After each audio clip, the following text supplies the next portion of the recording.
In spacefaring sci-fi, there are two very different kinds of combat.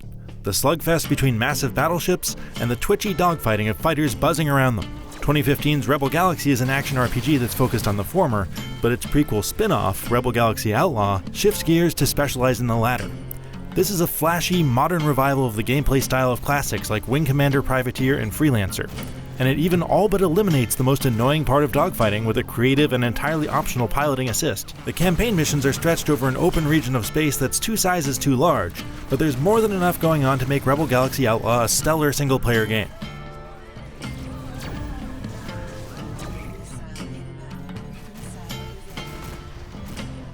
Our character, Juno Markev, is about as gruff and ornery as they come.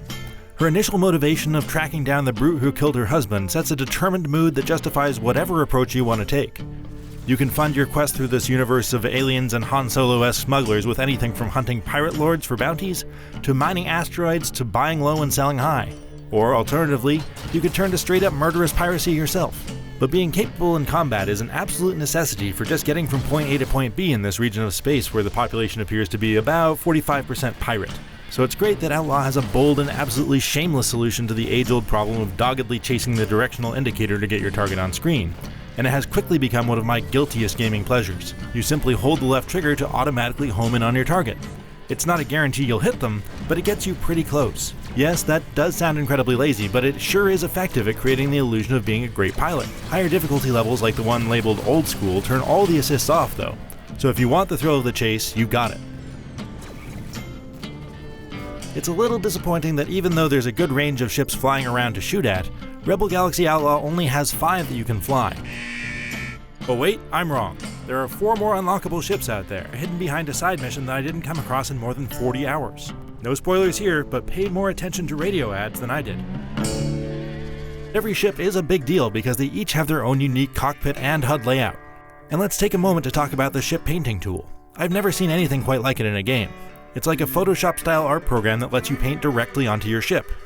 Definitely watch a YouTube tutorial video to get the hang of it, but when you do, it's pretty crazy what you can produce.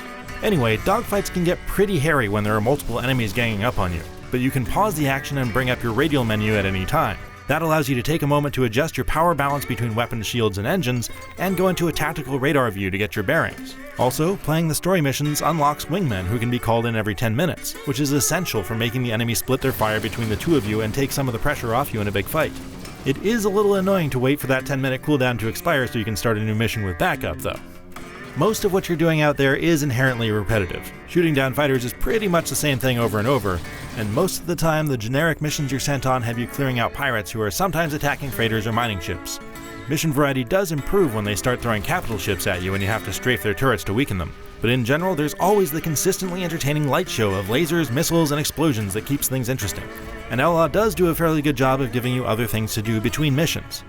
Visiting local bars gives you the option to play a fully functional pool game, a slot machine, dice poker, and an asteroids clone. None of it is super deep or meaningful to the story, but it provides a nice break from the grind.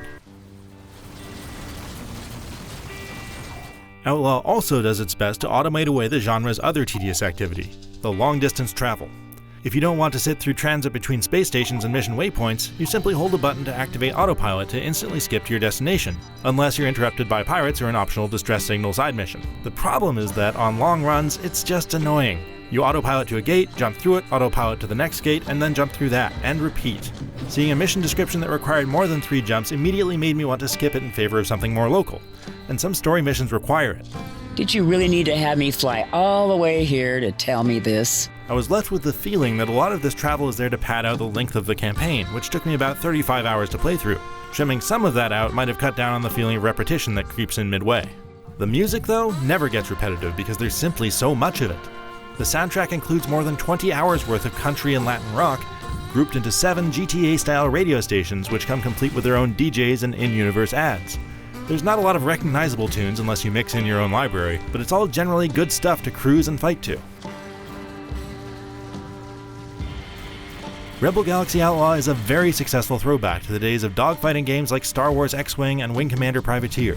It smartly updates the gameplay with optional assists that make it a snap to jump in and get right to the most satisfying parts of the action. This open area of space we're free to defend or exploit is full of side activities, including a crazy ship painting tool.